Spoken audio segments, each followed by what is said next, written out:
Hello and welcome to this tutorial. Today I'm going to be looking at breaking down how I did the sound for different parts of the SWAT video using only the Sound Design Bundle 2. If you haven't seen the original video, you can follow the link in the description. So in this part, I'm going to be looking at Weaponiser. Now if you're unfamiliar with Weaponiser, it's our all-in-one solution for weapon and layering sound design. So the first part I'll show you is how to use it for guns. Now at the end of the video, you can see the SWAT team are roaming around with all of their guns here, and then they all fire off when the monster appears. So let's have a quick watch of that and see how it all happens.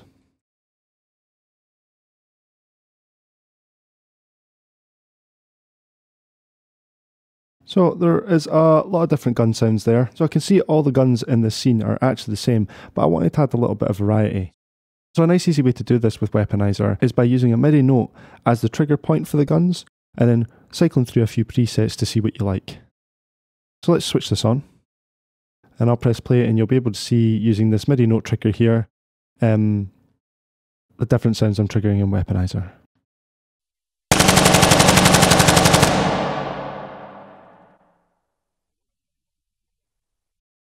That's all and good for like one of the guns, but there was a selection of different bursts of different lengths.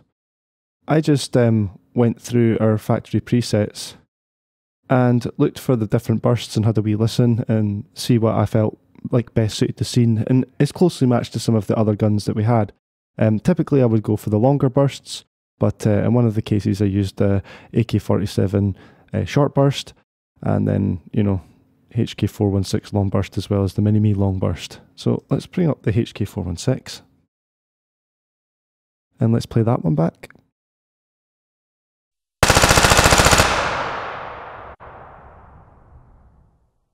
So as you can hear there, the burst is a little bit shorter than the Mini-Me, but longer than the burst for the AK-47. Now what I like to do is use that MIDI note so I can just trigger from a reference point and then render out the different takes to the different tracks here, as you can see.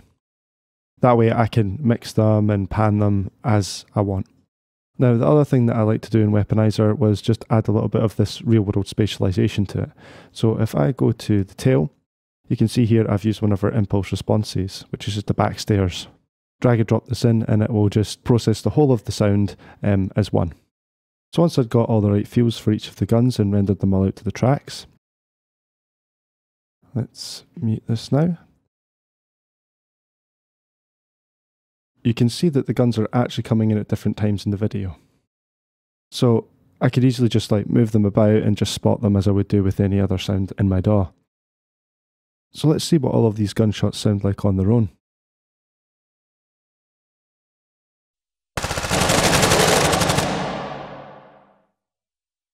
Now by using the same impulse response on each of the presets, as you can see here, both were using the stairwell, that AK-47 also used the stairwell, it just unified the sound of them all together and it made them all sound like they were coming from the same space. So once I was happy with the lineup and getting them all in the right places, I could then just introduce them all back to the full mix and have a listen to it from there.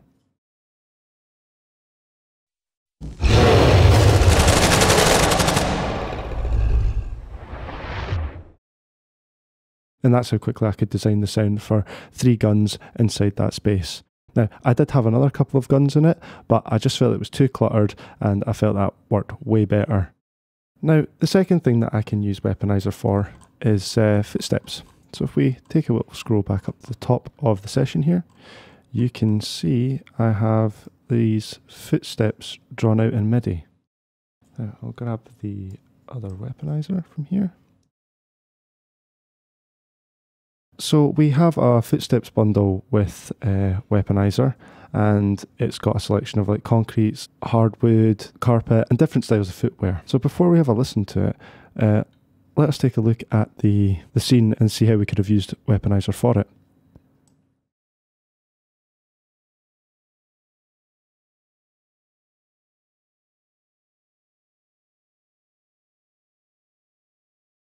Now as you can see, there was 5 soldiers that ran out the back of the van there.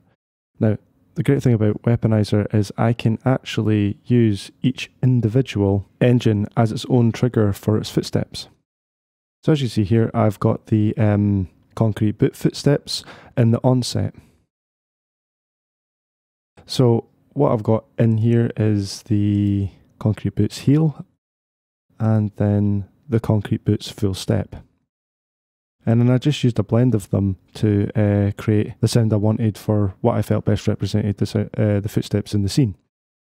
And as you can see, I've dragged 4 or 5 into each of the banks. Now what's really good about that is you can then use the banks round robin or randomizer to trigger the footsteps differently, and it gives it a more natural feel. So you can see I've done the same across all of the banks here. So if I've just got the tail soloed, and I will switch this back on again and trigger it, you'll hear how it's cycling through the different sounds or randomly choosing them from the banks.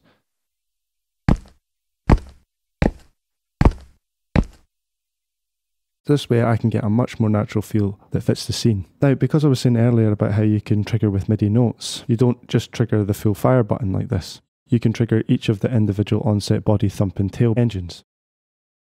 So with the fire button being C4, the onset is C#4, D4 for the body, D#4 for the thump, and then E4 for the tail.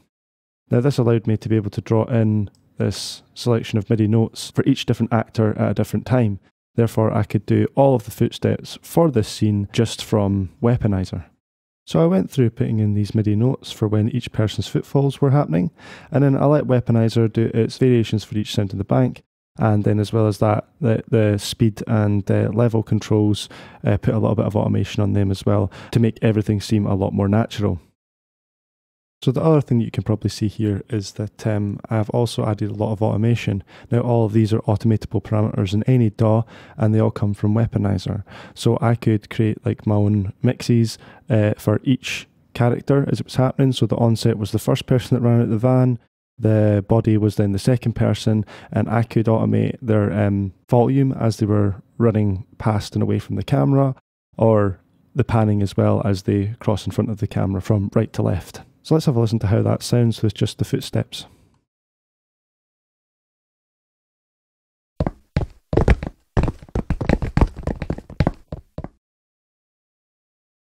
Then once I was happy with all of those footfalls, I just had to listen to how that sounded in the full mix.